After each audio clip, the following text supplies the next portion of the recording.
Now, the finish line is within sight for the Create bill after it hurdled the Senate. While uncertainty over its fate has more or less been settled, questions still abound. Now, to answer those you have on the line, Finance Assistant Secretary Tony Lambino. Good morning, Asec Tony. Great to have you with us on the show.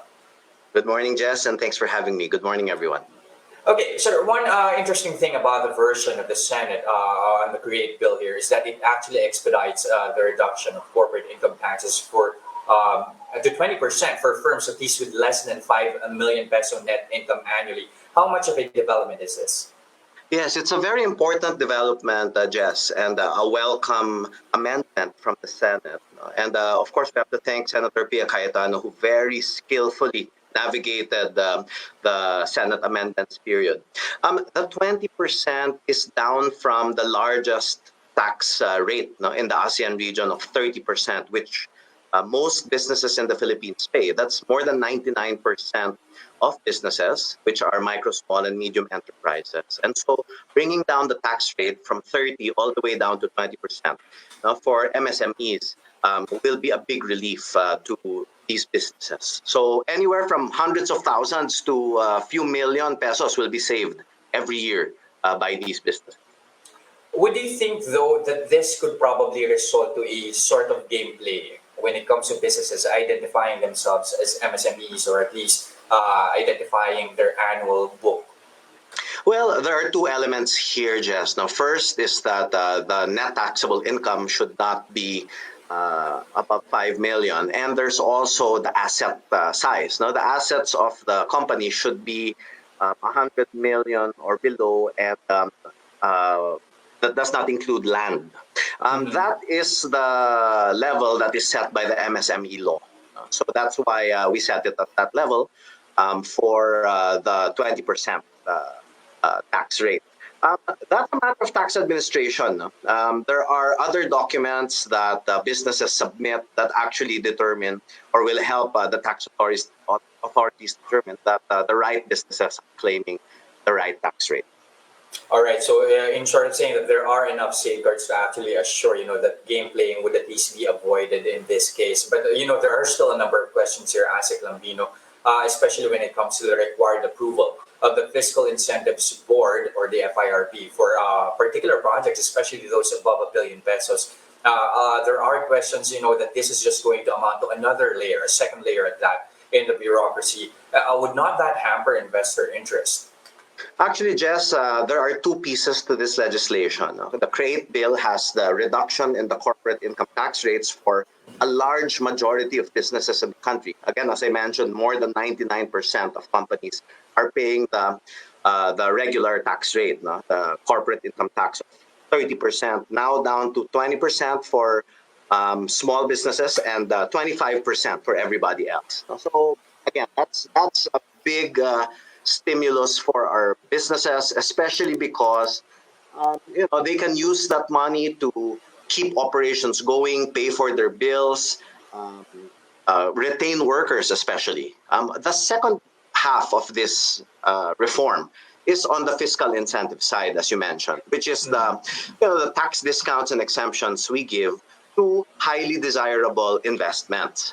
And what the FIRB does, which is made up of the Secretaries of Finance, Trade and Industry, NEDA, and some others, like the Executive Secretary from the Office of the President, DBM, what it does is it facilitates the investments, especially at the higher levels. So below 1 billion, the investment promotion agencies like the Board of Investments, PEZA, and others will still be approving and processing the investment applications. The incentive applications.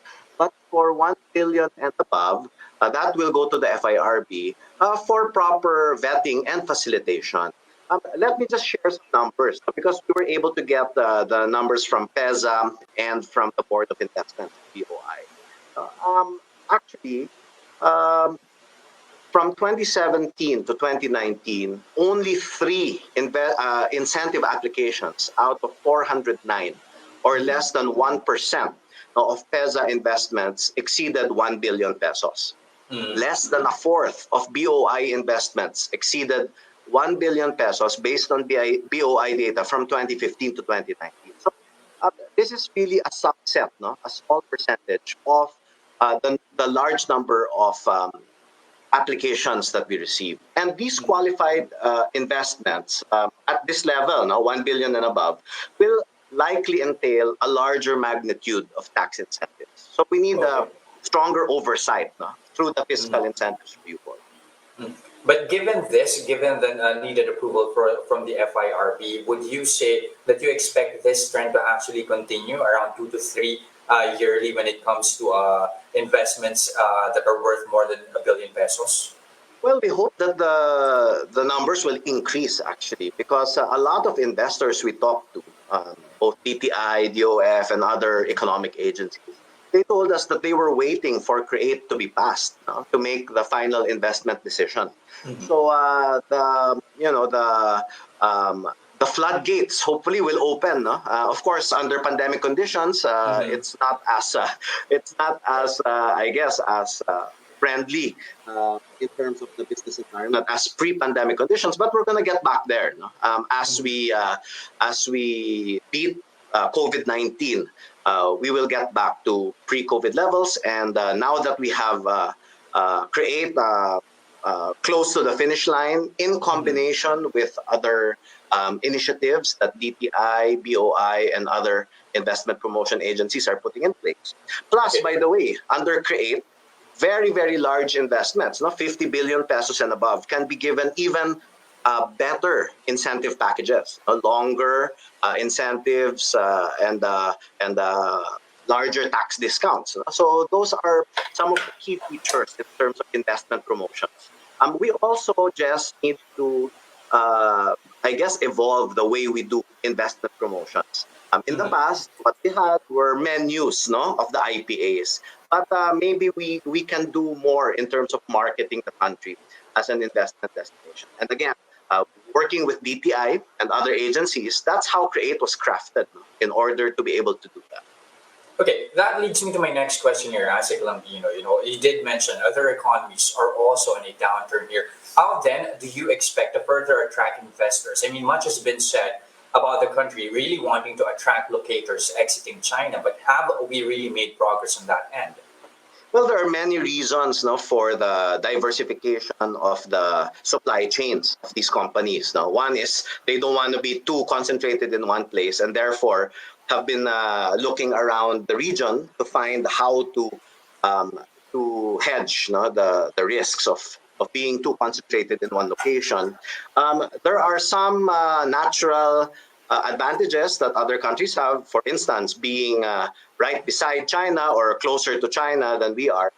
So while we will, of course, improve the investment menu through CREATE and improve our investment promotions at the same time as we implement CREATE, we also will need to diversify, or we need to catch companies that are diversifying out of other parts of the world.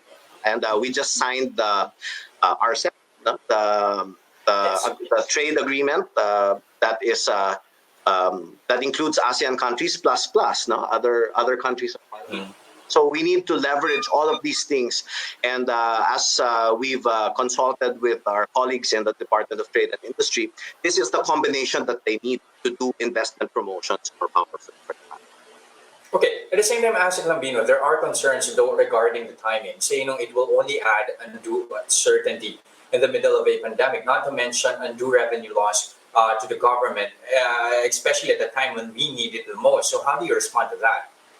Well, you can either do one of two things: collect the money, and the government will spend it on programs, or leave it in the hands of our entrepreneurs, our businesses, and let them more efficiently use these resources to keep their operations going and to keep their workers.